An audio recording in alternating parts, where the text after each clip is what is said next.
make it work and find another route. Always had a way to make it work and find another route. Always had a way to make it work and find another route. Always had a way to make it work and find another route. Yeah.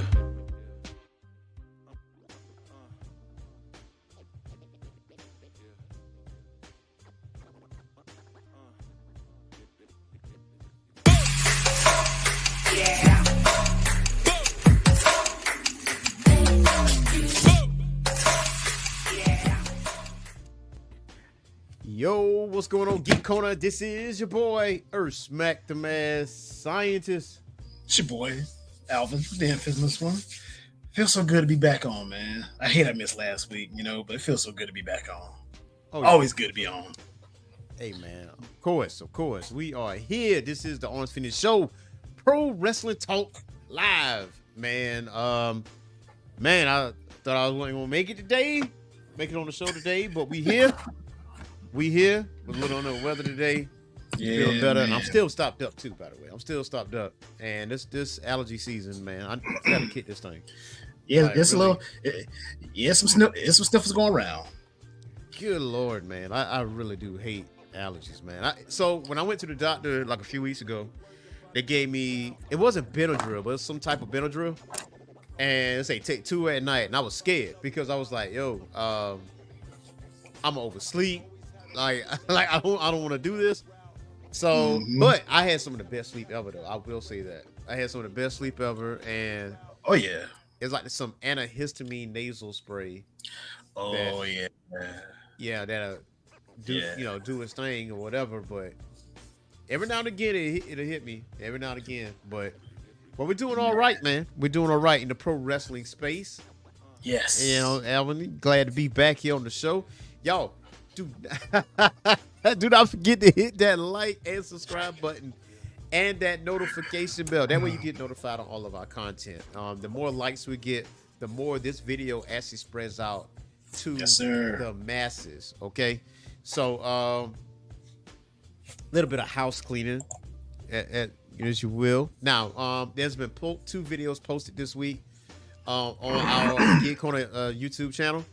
So on our channel, man, we was talking about Teenage Mutant Ninja Turtles issue number 2, which features Michelangelo. Michelangelo gets a weapon upgrade, and it is in that issue. Also, Absolute Power number 4, which is the finale of the Absolute Power storyline from DC Comics, and DC is popping off on all cylinders. If you do not have Absolute Power, you need to get it. Absolute Power number 1 through 4, DC Special All In, and go ahead and get Absolute Batman, Absolute Wonder Woman when it drops, and Absolute Superman, because man, these stories is popping hot. Like anybody that felt some kind of way about DC, y'all need to apologize. That's all I'm gonna tell you. Apologies will be in full swing once you read those comments. And I noticed something real crazy, Al. For the past couple weeks on AEW Dynamite, they were advertising comic books. They was advertising DC Comics. It was like, yeah, go get your DC Absolute Power and All In. Go to your nearest comic book store and go invest in some DC Comics. So I was like, yo, this is great. Even though it's Warner Brothers, And see, that's what I'm thinking, because they're supposed to be going to Max in the very near future, right? Yeah, 2025, January. So they're going to Max. And where's your number 1 spot for DC animated movies right now? Max. So I think it works out. And real quick, speaking of DC, now I don't know how true this is. Right. But have you seen Rebel Ridge on Netflix? I haven't seen Rebel Ridge, but people was talking about that actor possibly being Green Lantern, or Yes. Yeah. Aaron Pierce is his name. Allegedly, he's supposed to be John Stewart. Now, if it's hand-to-hand, come real quick. For anybody that ain't seen Rebel Ridge, if you ever want to see a light-skinned brother throw hands, my God, this man throw a hand. It's like let's just say this: hand-to-hand combat in close capacity, Yeah, your ass is whooped. yeah, But yeah, my understanding, he's supposed to be the next Green Lantern. So I mean, I'd say DC is doing. I've been hearing DC is doing some big things, and in regards to the net, I heard he's no longer the front runner. Now somebody else is in front. really. Mm-hmm. I seen it recently. Probably gonna talk. Come about on, it DC. tomorrow. Probably And, gonna and talk I'm about it tomorrow. and I'm only saying come on DC because right now, with this somewhat hiatus that Marvel's on, Yeah. DC's better than me. I'd have had him between because when did Wolverine Deadpool come out? What was that? June, July? Yeah, and it's gonna be on Disney Plus. If it's not on there already, it will be very, very soon. I'd have had these movies. I'd have been chunking these movies out, but then they got that new Joker out, which I've heard Trash. is scrapola. But come to find out, they're saying the guy Joaquin Phoenix's character Arthur Fleck ain't even the Joker. So, yeah. I see. One of my partners, he went to go see it. Yeah. He said, you know what? Let me hold that because I want to watch it, but I got to drink first because after what I'm hearing, this movie isn't all that. But at the same time, it's Joaquin Phoenix. I mean, I'm really a big fan of his, and then of course, it's for sure. it's Lady Gaga. So I mean, Okay. look here. So I mean, yeah, I think I'm gonna still give it a Okay. whirl. I don't want to go pay for it, but I mean, I will. But aside from that, Don't do it. yeah, I really don't want to. Don't do it. But if I was DC in this little quiet phase that Marvel's doing, man, Yeah. I'd have had these movies. I'd have had at least two. Yeah. Well, I mean, James Gunn got a plan in motion. He got a whole roadmap and everything for that. But if for the comic book space, though, yes. I know I showed this last. Oh yeah. Man, let me tell you something, man. Let me put y'all on some heat right quick. Before we get into some pro wrestling stuff, like black representation. Okay, this is a variant cover for DC All In. You see who's on the front on this? Yep, that's the variant right there. And then also, this is also another variant for that same issue. Like I bought the variants too. Like I love this logo here. I love this logo. So simple, but says so much. I'm so glad it went back to this, and then obviously, the Marvel side. Of course, I got let's see, little Storm number one there. But I had to get all that, but we gonna jump into some pro wrestling discussion, shall we? Discussion. So one thing that I want to talk about is that there was a critique when it came down to WWE, and I saw it in the Twitter space, and I couldn't be outraged by it because I wasn't really paying attention until someone brought it to people's attention, and it was like, well, there haven't been a black male wrestler on a WWE pay-per-view since Bobby Lashley, let alone I saw that. won a match since Bobby Lashley. And they're like, what about NXT? NXT don't really count because we talk about like WWE main roster. So, and I was like, nah, that can't be true. That can't be true. And then when I looked it up, I was like, oh shit. I'm like, oh, that's really what's going on. And so this caused a groundswell where where's representation? And then a few days ago, Triple H acknowledged the fact that he acknowledged it. And then I think they gave him an interview and he said, well, he don't see color and stuff like that, which is such a terrible answer. it's a terrible, I was like, a terrible answer. Come on, Trips, man, But come on, be Triple H. Don't be Paul. Don't be Paul. Like don't be Paul. Yeah.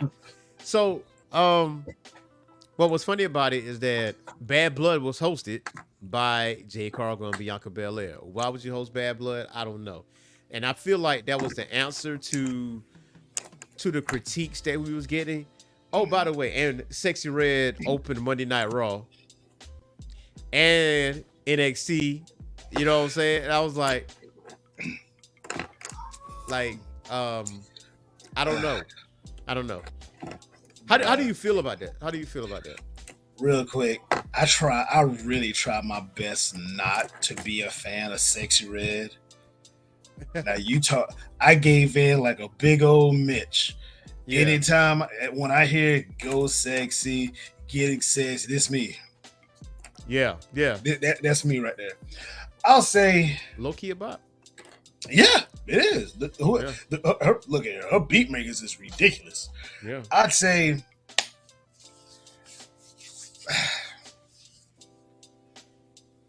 on the main roster for the fellas.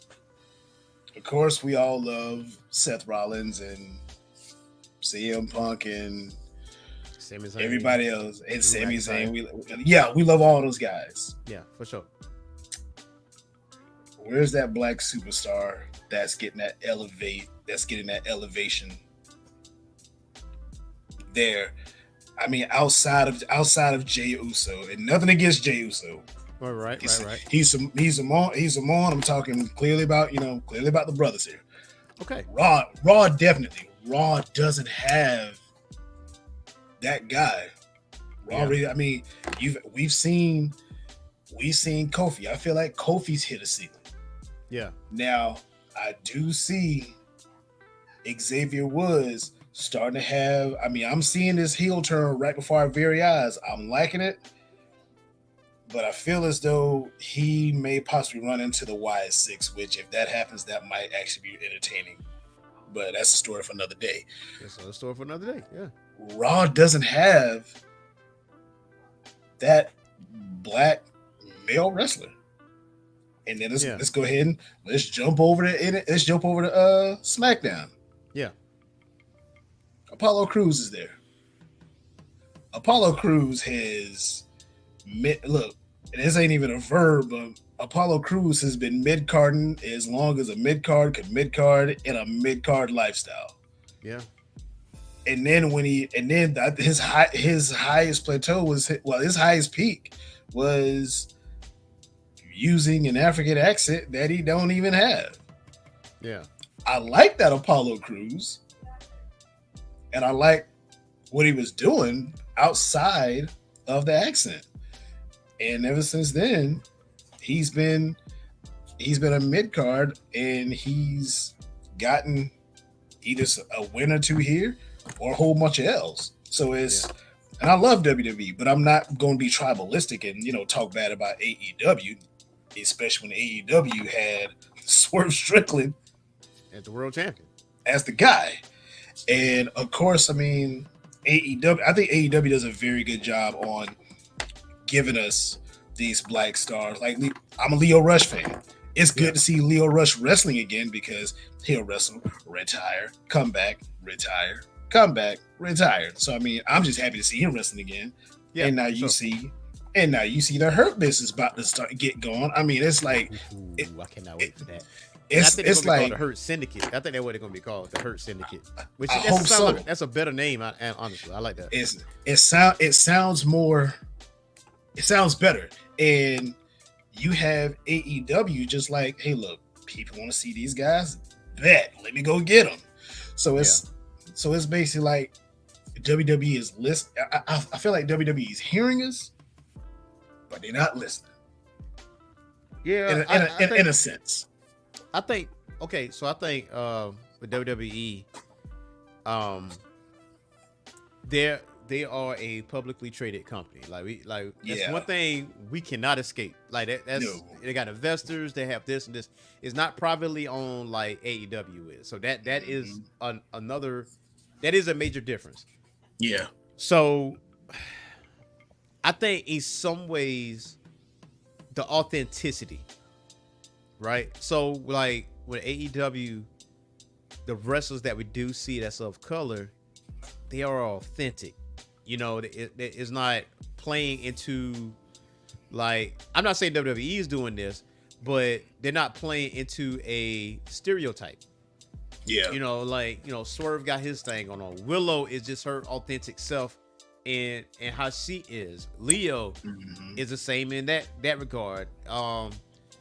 So looking at that, it feels like it just hits off a little bit smoother, if that makes sense. Yeah.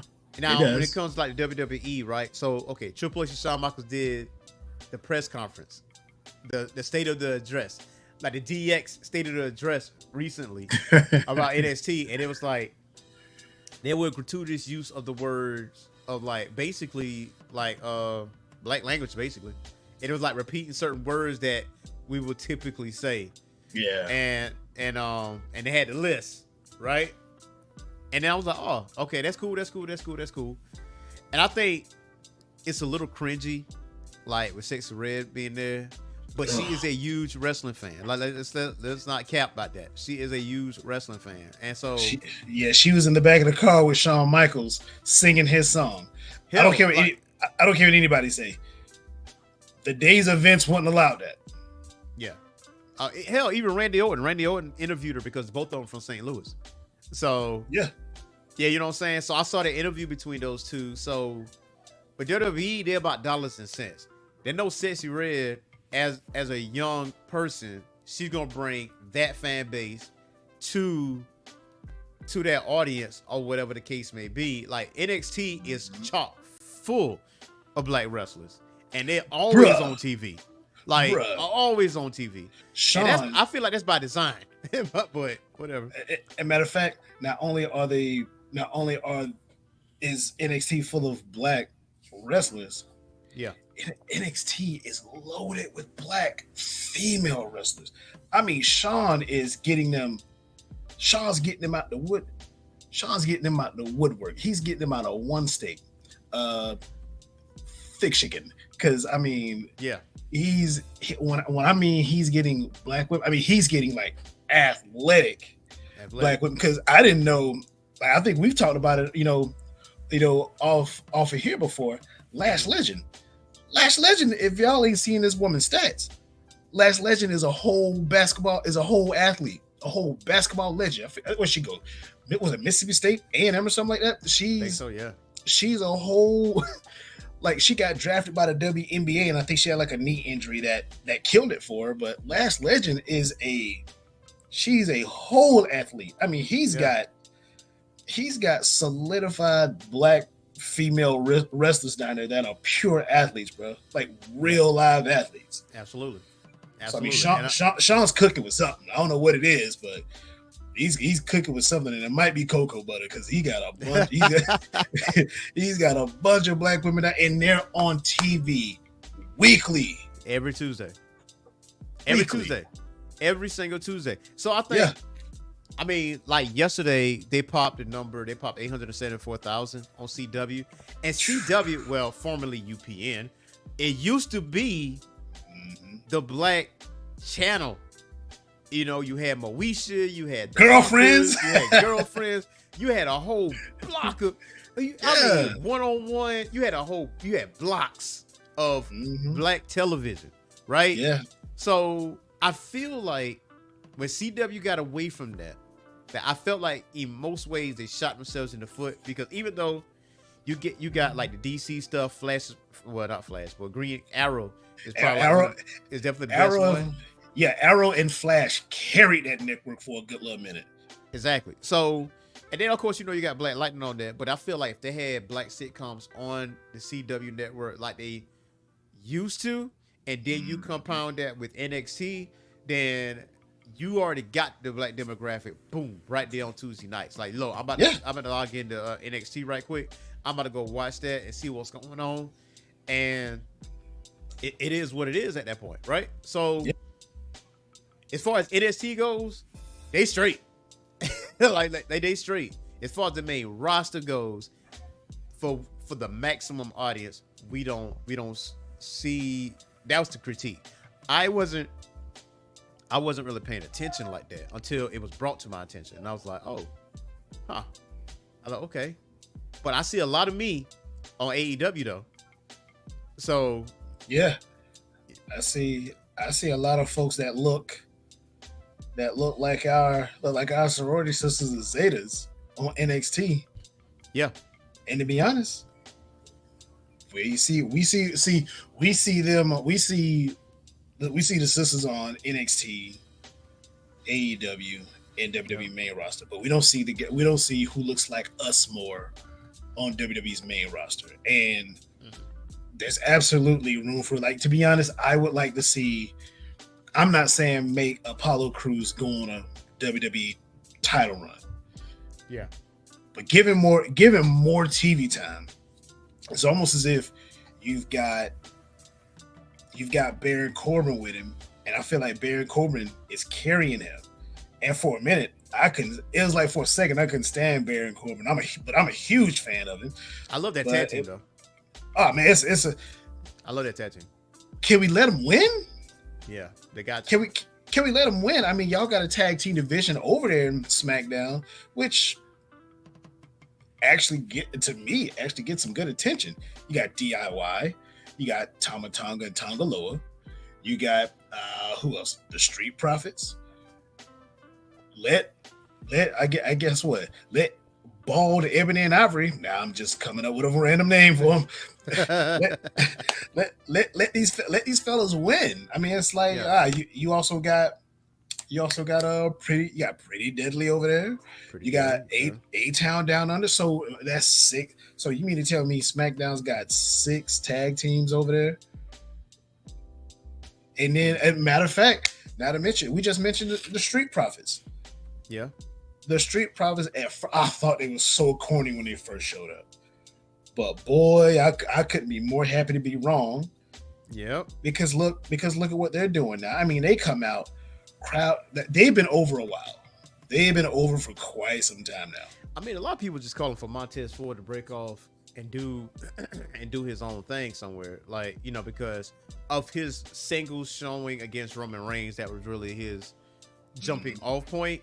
But nah, Tez ain't, just by outside looking in, not leaving his tag team partner, because Street Profits still got a lot to prove. Like, even with switching over to AEW, like Private Party is in a tag team title match. Thank God we got more tag teams, because it was a point where we had several tag teams, but Private Party is getting that shot against the Young Bucks, and I mean, but that's on Saturday.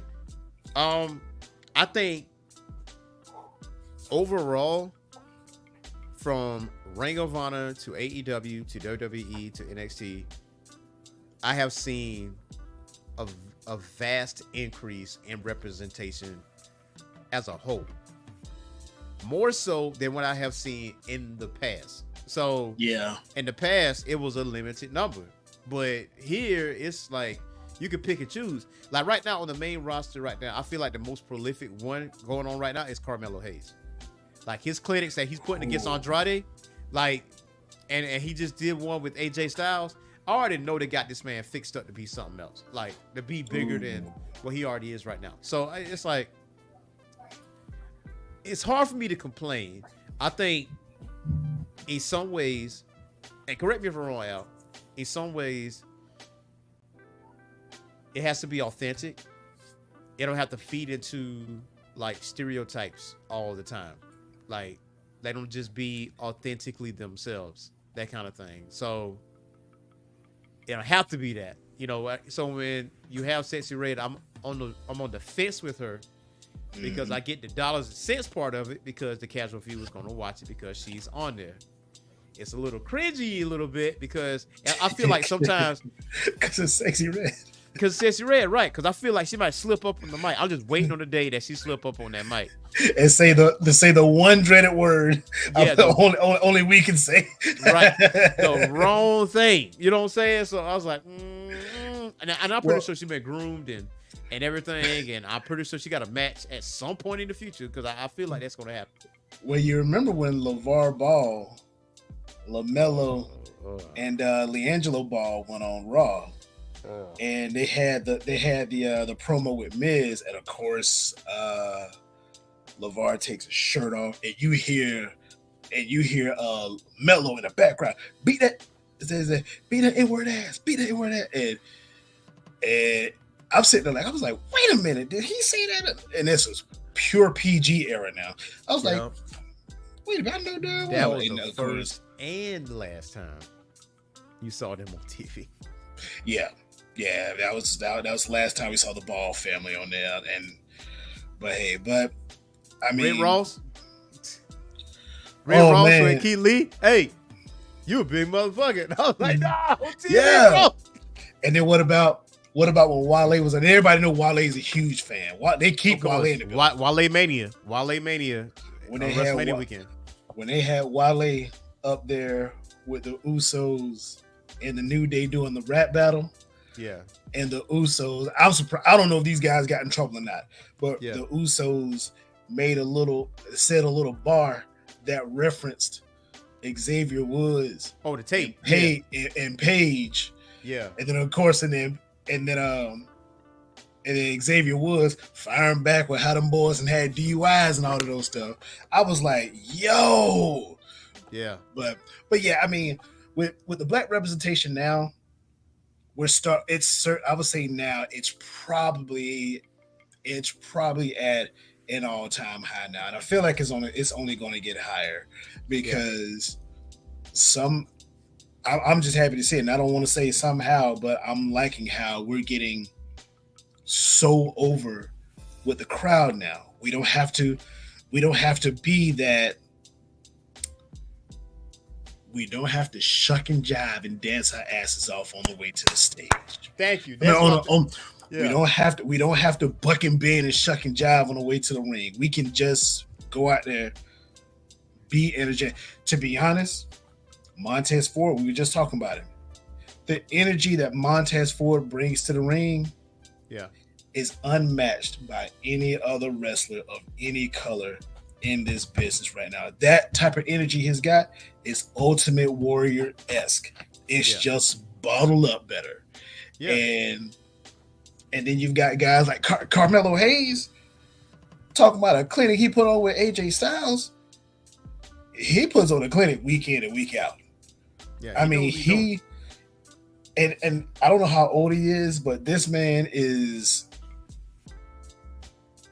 I'm about to go on a limb real quick, Okay. and I think somebody may have said this. Carmelo Hayes is the next Shawn Michaels. Yes. He's smaller, he's athletic, he's got the cachet and the moxie. So I mean, this man could absolutely be, even if he doesn't win titles like that, even if he doesn't, he's a solidified performer. And I've seen quite a few of his matches, and ain't not a one been trash. Especially with his pay-per-view time. Them NXT takeovers, nah. Mm-mm. He ain't put out. This man ain't put out a trash match yet. Even when he and Trick Williams went at him, and that's another brother that's up and coming. He just need to work on his mic skills a little bit, but You get there. But with Carmelo Hayes is that guy. He is him. Yeah, he's definitely is him. And yes, I think he is another Shawn Michaels. I think it would be dope to have like a storyline with them eventually, because I feel like I see multiple storylines with him. I see heel runs, I see babyface runs, I see heel runs again. I see like a group, like I feel like his whole career is mapped out and he don't even realize it. Because when we label somebody like that, because we, for a lot of times we look at Dolph Ziggler like the next Shawn Michaels, because he had the look, he had everything, he had to talk, he had everything, right? And he do it all, man. WWE wasn't pushing him like that. But Carmelo Hayes, on the other hand, yeah, like this man is a future world champion, like multiple titles. Like this guy, not for nothing, I think he's really the next big thing. And then eventually him and Trick Williams will see each other again if Trick Williams keep going on his trajectory. But they see each other again at a WrestleMania. Like they're main event of WrestleMania down the road, because how over Trick Williams is, like his interest music and all that other stuff. So like it's a lot of things though. So I think for the people that was critiquing WWE in that sense, I can say honestly, just be a little patient, because the crop of people that's in NXT right now that look like us, eventually they coming to this main roster. You know what I'm saying? And eventually it's gonna be on TV. They just got put in the right space. And like like Jade Cargill, right? Like AEW's done right just by, again, outside looking in, has done right by Jade Cargill. She's been undefeated. She only had one loss, and that's her last match going out, or whatever the case may be. So, and she's been linked up with Bianca like this entire time, like maybe under the learning tree, no pun intended, for what's going on. And I feel like eventually she's gonna turn on Bianca, and then they have a little, they have something going on, and blah blah blah blah blah. But we will see what happens with that. So I think I'm satisfied with the black representation because I know it's going to be more of it, especially AEW for sure. MVP Shelton Benjamin. You got look at the people on television, on TV every week. Yeah, Stokely Hathaway. You got MVP Shawn Michaels, Prince Nana, Swerve Strickland, Mercedes Moné, Willow Nightingale.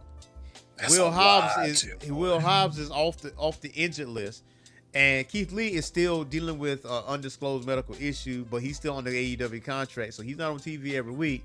But you catch what I'm saying though. Athena, the longest reigning women's champion. So like, and this is weekly, like we are seeing these individuals on television, and then when Bobby Lashley shows up, his game, it's a wrap. Oh man. Well, look here. When Bobby pulls up, Yeah. and the crazy part is, it took me a while to realize Bobby had love like that. It took me a minute to realize Bobby's well respected out here. Yeah. And not just well respected, Bobby's loved in these streets. So I mean, when he shows up, and all those names that you said, AEW's got them all under one roof. And one roof. And don't forget, like I said, Leo Rush in the building. Leo Rush. Leo's there. Dig this. Private party. Top Private. flight. There we go. I was just about to say top flight. You got those guys. And don't forget look at Shane Taylor Promotions. He'll show up. I mean, he'll show up on AEW, even though he might be on Ring of Honor. He'll pull up. So I mean, you've got these guys, and they're not just a specific stereotype. You got Top Flight and Private Party. These brothers athletic as all get out.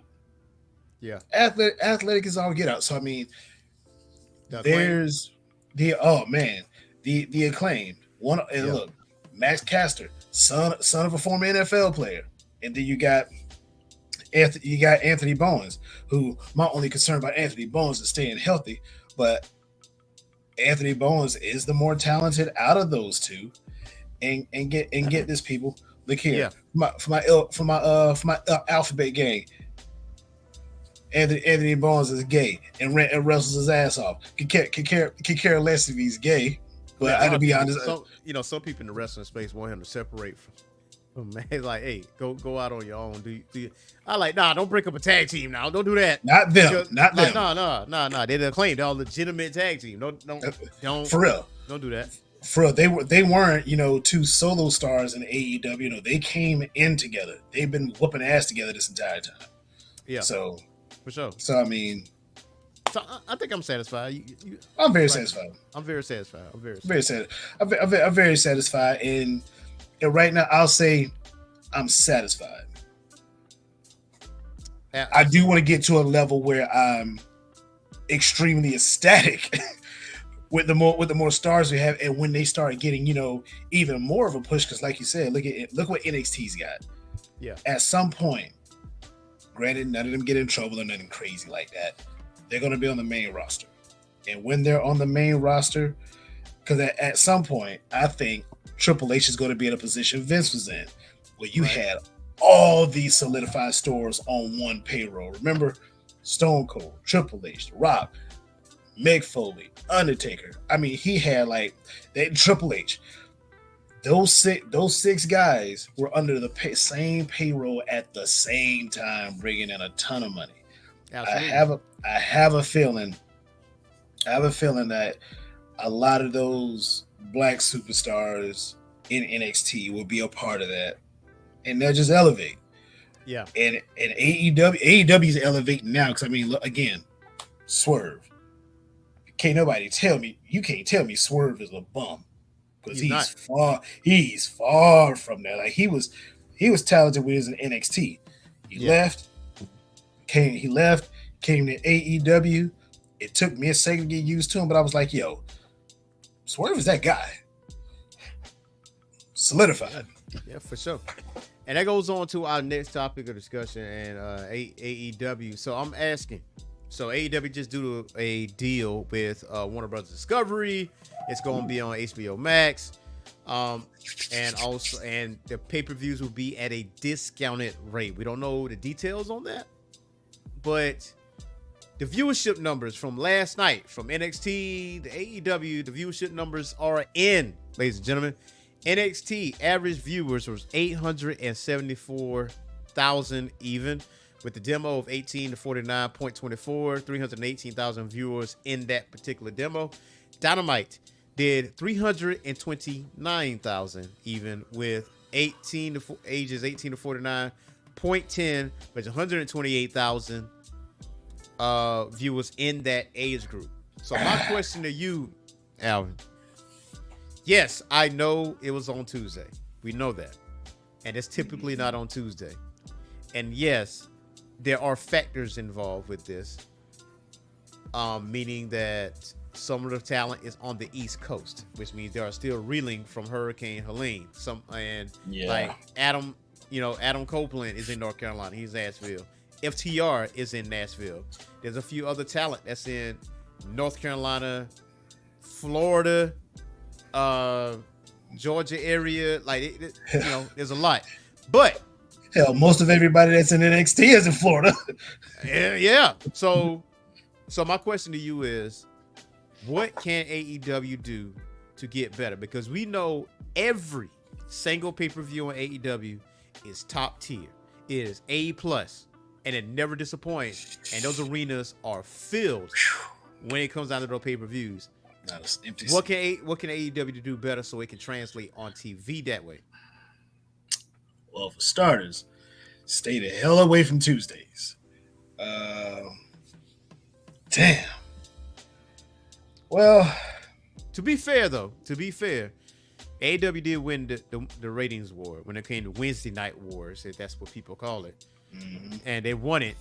And, that's the reason why NXT went to NXT 2.0, because of Vince McMahon. He couldn't take that. It wasn't really an L. He just took it as an L.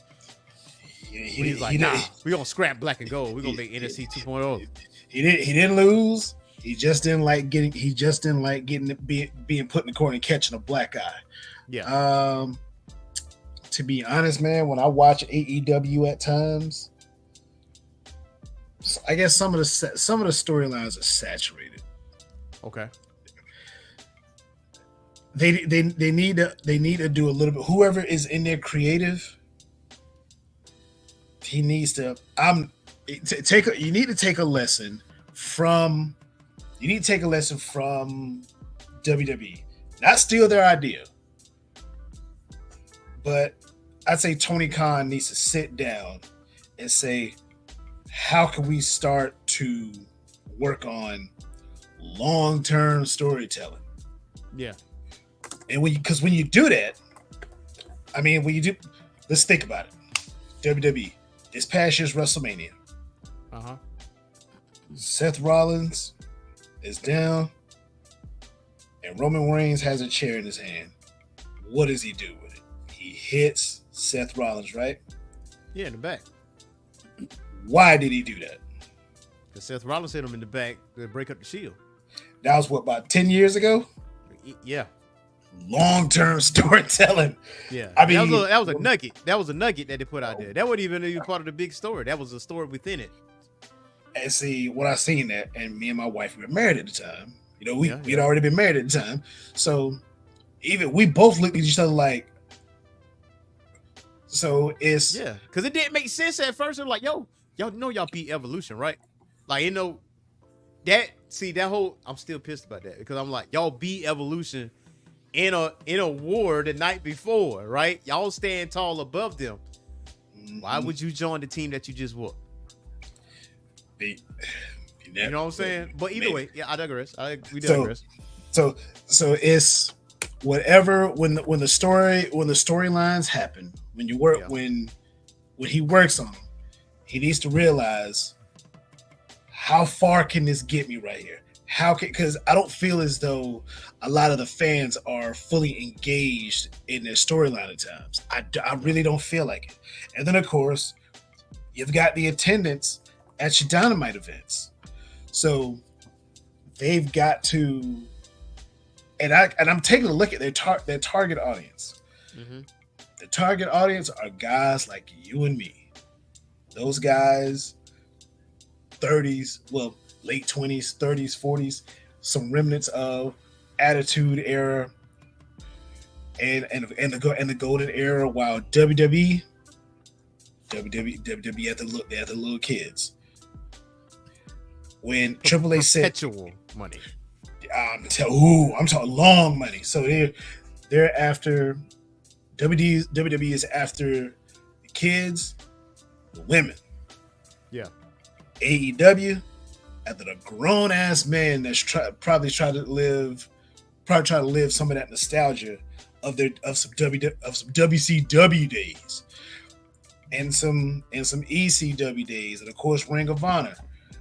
So I would say, in order for AEW to get better, they've got to work on these storylines, and they've got to try to figure out a way to tap on a market that they're not tapping on, which is kids.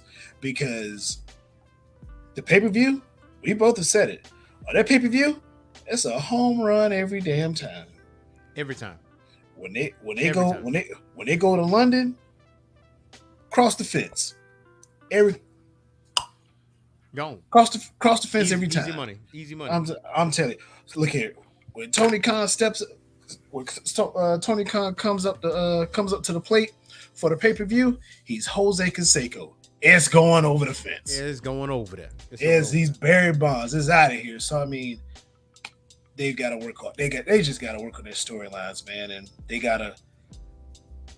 I feel like you gotta find a way to get your audience more engaged. So here's my thing. The reason why it popped hot in the beginning is because people were sick and tired of Vince McMahon. They were sick of his. They were sick of his storylines. They were sick of everything there was to be. And so when the Bucks and Cody and Kenny, when they put this product out there, it was a rock concert. That's basically what it was. I mean, even in COVID, survived COVID, but before COVID, man, this thing was popping hot. Like, it was crazy. They sold 10,000 seats. And it wasn't even a name on the card yet. They just sold the thing out.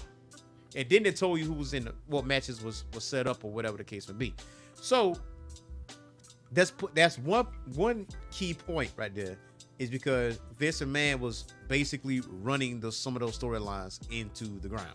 And it was insulting our intelligence in ways.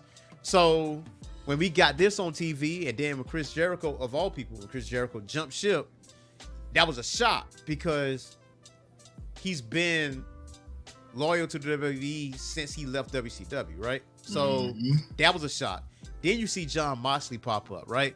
Then it's like, oh man, it was the right decision to make Chris Jericho the champion first, because he's well known in other spaces. Like, for Hangman to win it right then and there, we know who Hangman is, but the casual viewer don't know who Hangman is. So, but the person that beats Chris Jericho, they're gonna know that guy that beat Chris Jericho. So now you take Vince out of this equation. He's no longer in the picture.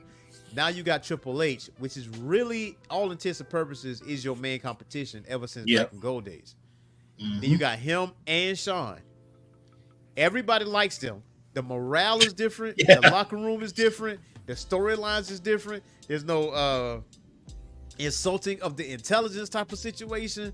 Now, they might advertise something to high heaven, like an event or something, like on TV, and then when you watch it, it's a little underwhelming at times. But But the thing is, the numbers are the numbers. Once you logged in and watch that show for 5 minutes, 10 minutes, or whatever, you already clocked. You already Right away. Right away. number. So whether you get away from it or didn't, it's your number. So I think one of AEW's biggest weaknesses is his marketing, because I feel like they need to market. They have to pivot on what to do now, because Vince is no longer the enemy at this point. Now you're in competition with a legitimate current generation person, as in Triple H and Shawn. So now you got to pivot in your marketing. You got to market everywhere you're going to go for AEW. You have to bring Collision back to what it once was when Punk was there, because contrary to people believe, when Punk left Collision, it hurt Collision. Like, yeah, it hurt Collision. It was like, people don't want to hear it, but when he left, it hurt Collision. Like, but you can rebuild Collision though. You can put the prominent names on Collision and keep filling those seats. And it's not like you can't come back from that, because you can come back from that. As far as the attendance is concerned, I think last week's attendance was great, because you saw the entire arena, and that thing was filled up or whatever. But and this was a go home show to Wrestle Dream.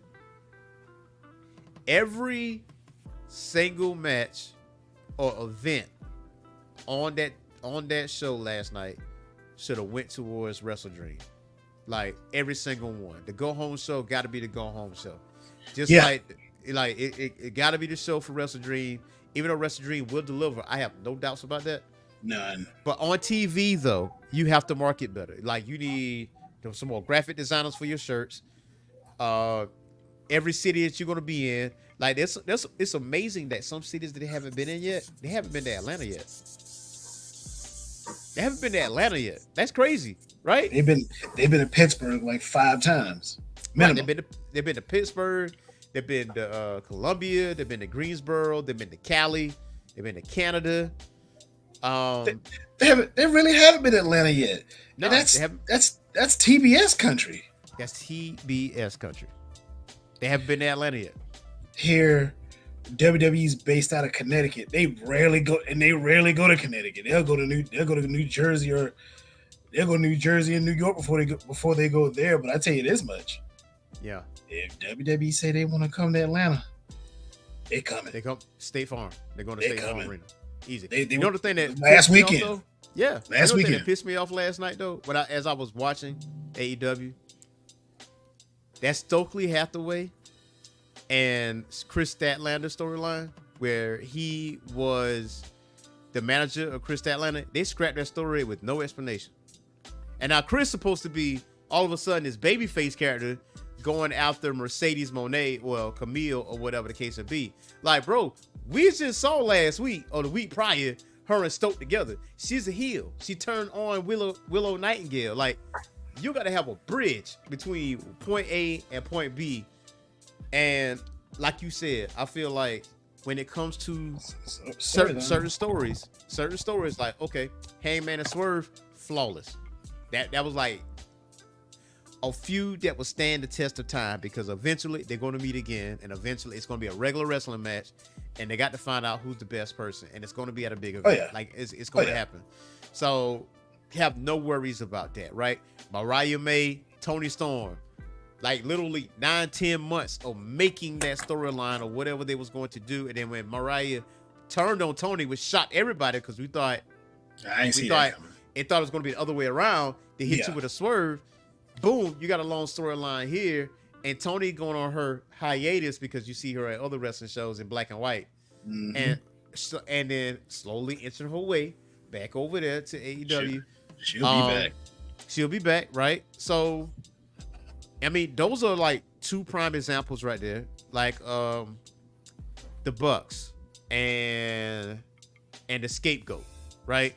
When they took over AEW, when they attacked Tony Khan, I was like, this is about to be a takeover angle, and it should be. But I think right now, who's doing a great job in the takeover angle is the BCC, with John Moxley doing the things that he's doing. I would not be I would not be surprised if he beat Bryan Danielson in Washington. I hope he does.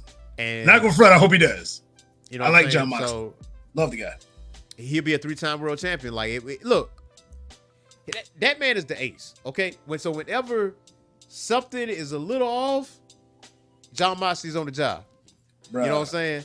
Him, Samoa Joe, those guys. Not saying that nobody else is dependable, but that those guys will take stuff out of a hole and put things back to where it needs to be. I got a feeling that whenever Mox, because he's probably back and forth between the U.S. and Japan. Yeah, Tony I think he's Khan, more U.S. now because yeah. that storyline. Tony Khan will probably be like, "Hey, Mox, what are you doing? I'm at home chilling.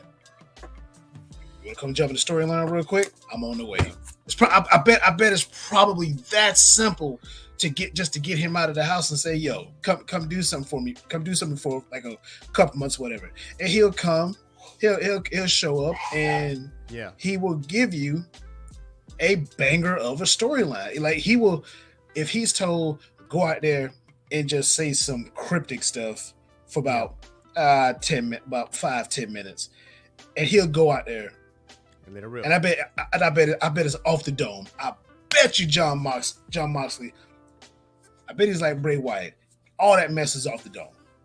All that creativity was off the dome. I feel like in some ways AEW is more for the creatives. Like if far as you as a performer is concerned, like Big Swole even talk about like some of her feuds. I think she had a feud with Diamante. Yeah. That she wrote out things like scenarios, events, and stuff like that. Like, you know, this thick or whatever. So, I think I miss Big Swole. I do too. I miss Big Swole, man. I do too. Look, Big Swole, if you're watching this, if you get a chance to watch this, girl, look, you got 2 fans here. We miss you. We miss you, homie. Easily. We miss you, homie. Hey. We want you back on AEW wrestling. For real. Hey, TK, all he got to do is make a phone call. Yeah, Apologize. one phone call, man. Apologize. But, you know, apologize. But Yeah. it is what it is. I mean, so this man it is the greatest roster in wrestling of talent. You have the best roster out of everybody, out of TNA, out of NXT, WWE. You have the best roster, which implies you should have the best storylines going on right now. Like, if your imagination is limited, because he's like, well, we got no other direction for, like, for instance, for Stokely. We had no other direction for Stokely and Chris. There was plenty of direction for Stokely and Chris. A lot. You know what I'm saying? There was a lot. There was a lot of people that you could have dominated along the way and eventually be world champion. You know, like it's other ways. Like, if you were stuck on a wall like that, there's other people, other creators in that back that you could say, hey, here you go. Okay, and if the riders that you're depending on is hitting that wall right there, I don't want to see people lose their jobs, so I can't say that. But just hire other riders to help out with that situation. You know what I'm saying? No, so that irks me. That really do irk. I know it irks you too. Just to get that scrap like that.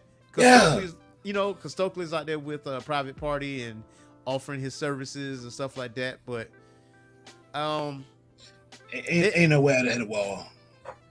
It's been too easy. You know what it is? I think what it is when AEW first showed up, the success was around the fantasy booking. Like, we was getting some shit on TV for free. We got Bryan Danielson and Kenny Omega on a Dynamite that sold out. And that reminded me of Goldberg and Hogan and Nitro. That would have reminded me of. I was like, damn, that should have been a pay-per-view. I ain't complaining. I ain't got to pay for it. But at the same time, though, I felt like it should have been a pay-per-view at the same time. But I get what they was doing, but they booked a lot of fantasy matches here. But you could do that but so long. Bruh. You know, eventually story going to have to carry. That is a universal thing in all of pro wrestling. WCW has stories. WWF has stories. It was the stories that made them go neck and neck. The wrestling matches are phenomenal. It's top tier either all the way around. Oh, yeah. You know what I'm saying? But and I understand you want the in-ring work to tell that story, But if you want this to be the biggest company ever and with the most talent that you're at, this reminds me of my Cincinnati Bengals. This reminds me of, because we out here 1-4, but we got a QB that's ranked number 1 in several categories for the season, and we 1-4. With a good wide receiving core And a good wide receiving core. What You know what I'm saying? what's the little fella y'all got? What is it, Yoshivas? Oh, Yoshi? Yeah. Look at Yoshi. Can't nobody figure out what to do with him yet. Nah. Anybody figure out how to guard that dude yet? Nah. But AEW can get better though. AEW can get better. Yeah. Just change your marketing. You got to market Yeah. your TV every single week. Like, do more public opinion, not just local news, but national stuff like ESPN and Fox Sports, and like they did the Breakfast Club when it was in New York. Like, do all those things and put faces on TV like all the time. Somebody got to get an endorsement deal or something. Right, like you had Snoop jumping through. I think he jumped on somebody on the table. He did. Yeah. So you had Snoop, you had Shaq, you had Tyson. Like, bring these people back. Like, bring these prominent people back. So now You've had Brett. You had Brett. You've had Brett Tavius. Yes, So, Brett I mean, Tavius. You've had Porter. I mean, you've had Brett. I mean, let's keep it a buck. I mean, AEW, the opportunity is there. Matter of fact, now that you mention it with the fantasy matches, bruh. When me and my wife went to Jacksonville to see a Saturday Dynamite, those tickets wasn't that much. Yeah. I got to see Kenny Omega defend his world championship against Jungle Boy Jack Perry, and boy, did they tear the house down. See, I mean, they tore that house down. I'm sitting there, everybody at one point. Now the soul was sitting down at Daly's place. yeah, at Daly's place of all places. I think wrestling is gonna always be there for AEW. That is the thing that brought us to the dance. That thing that caught our attention. But now you're gonna have to do something a little bit different. Now you're gonna have to have long-term story. Now I mean, that's such a buzzword right now. And where that came from, cinema. Where that came from is the Bloodline story. And that just translated over everywhere else. It was like, yeah, we want something like that, on AEW, and we are getting that. They're just telling it in their own unique way. But you're gonna have to pivot just a little bit if you want to, like, fill those houses, like bring the house, that kind of thing, and keep it moving. But only time will tell, man. It is a little frustrating seeing that, though. I'm not even. You got to put, in order to do long-term storytelling, you've got to put in the effort. Yep. The players that you have, the players that you use it for the storytelling, you can't depend on them to remind you, be like, yo, remember 4 years ago we did that. Now it's 2024. We got to do this. And like you said, they went through COVID, and they did their thing during COVID. Yeah. You have to go back and do some of those things that related to those COVID years, like the Dark Order. I feel like the Dark Order could have been a key component in long-term storytelling had Brody Lee not have passed. Because this man, when he showed up, and he showed up in that long-ass white jacket, I was like, this is the Exalted One? Oh, let's really see where this goes. Like, I was all in. And then he disappeared. Next thing you know, he passes. So it's, in order for you to do long-term storytelling, there's got to be a lot of good stories after the initial one. Yeah. And you got have branches. to, Branches. you have to figure out a way. You've got to come back to something. Like you got to come back to something like, it could be 2 more years down the line. You see Swerve do in a match with somebody else, and the next thing you know, Keith Lee show up. And it's just, remember, this man stomped a whole brick into the chest of Keith Lee. Yeah. And I mean, you've got, and I'm pretty sure had Adam Cole not have got, I mean, I guess we're gonna have to see whenever Adam Cole gets back, him and MJF, they have to saddle up. MJF is a perfect example of long-term storytelling because the way his character don't forget anything. He remembers things. So the stuff that he says, and he's like a student of the game, and I feel like he's mature way beyond his years. And like considering way beyond his years when it comes to like the wrestling stuff, it's like, man, this felt like this dude came from the 80s, and like it's just the way he talks. All right, so like Adam Cole, outside of Swerve, outside of Mercedes, Adam Cole is also your moneymaker. He's also, to me, he's also your house bringer because there's so many matches he could be in. Him and AJF, him and Danielson, him and Moxley, him and Omega, him and any of the Bucks, like him and Swerve, like him and Bobby Lashley. Like it's so many things you can put up in there, and you can have several top talent at the top, and none of them got to have to hold the belt. One person can hold the belt. You can have a fatal 4-way. You can have other stuff going on. It's just a lot of moving parts. It's just the matches, and I think what it is, and we didn't even talk about this. I think what really hurts AEW is you ever press pause? You ever press pause and Madden or college football? Yeah. Come down to my coaching, and it gives you depth chart, and one of those options that it always give you, medical center. The injured players that AEW has, because if I'm paying my money, to be honest, I like the conglomerate. I could probably care less. I could probably care less about the conglomeration because I want to see the likes of Adam Cole and even Powerhouse House. Hey man, look, I'm a huge Powerhouse House fan.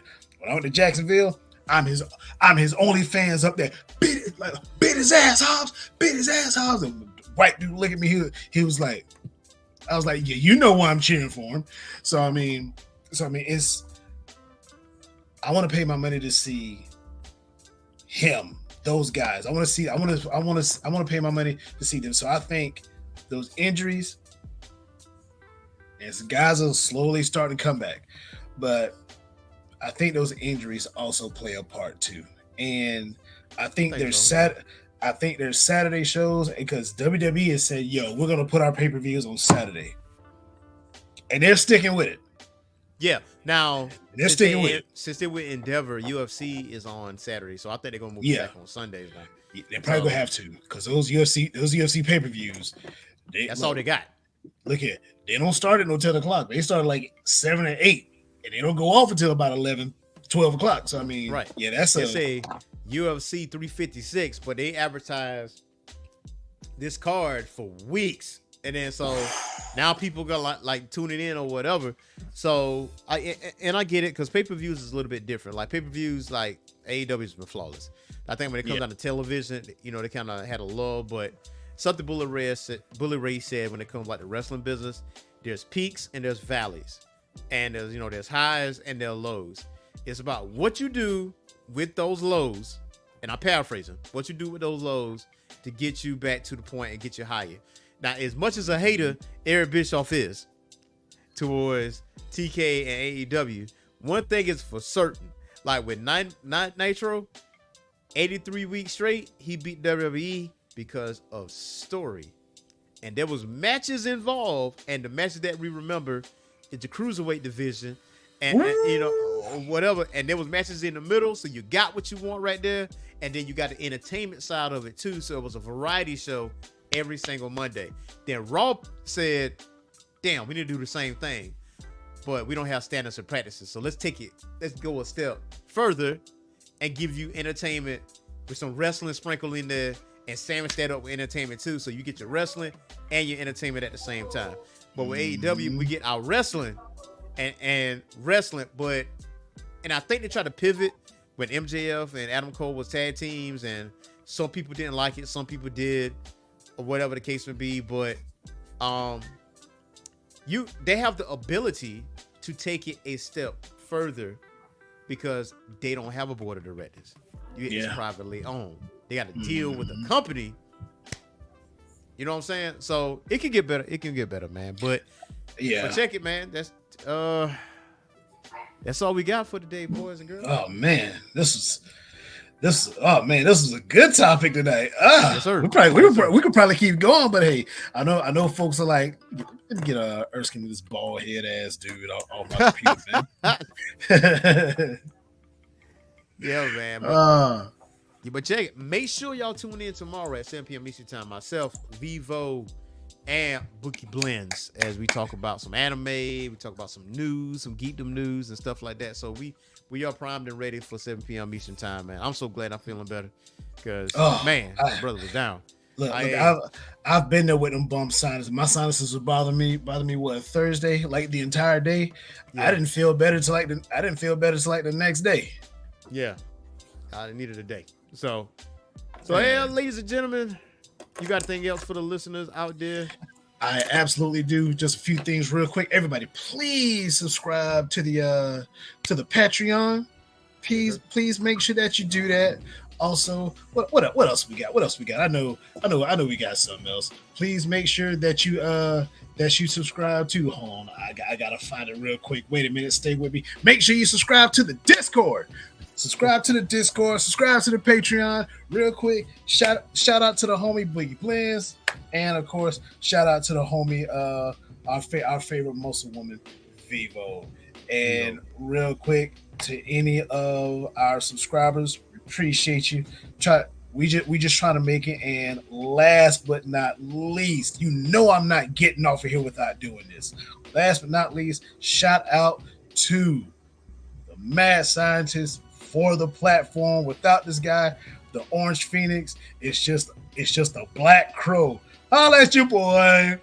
Yo, I just thought about something before we get off. Vivo is our China. Yes, she's our China. She's our China. We like me, you, and Boogie or DX, and she's our China. Like that's what she is. She is. I'll be Ms. Ark. Ms. Ark. Yo, hey, while you playing, I think I might do that for Halloween. But I'm actually black, so I can pull it off and not nobody. You can pull it off. Blackface. I'm just not doing blackface. But yo, real quick, as racist as that was, I was wrong for laughing at that. I was so wrong for laughing. I was like, how did they get away with that? Hey, I refuse to be outraged about something that I looked at and I was like, dang, they really got the nation. Then Rock paid them back in spades. But Miss Ark. I was like, it's terrible. It's terrible. Oh, y'all, man. So we out. Tune in tomorrow at 7 p.m. Eastern Time. So until next time, y'all. Peace. Hold it down, people. Love you. Hold it down.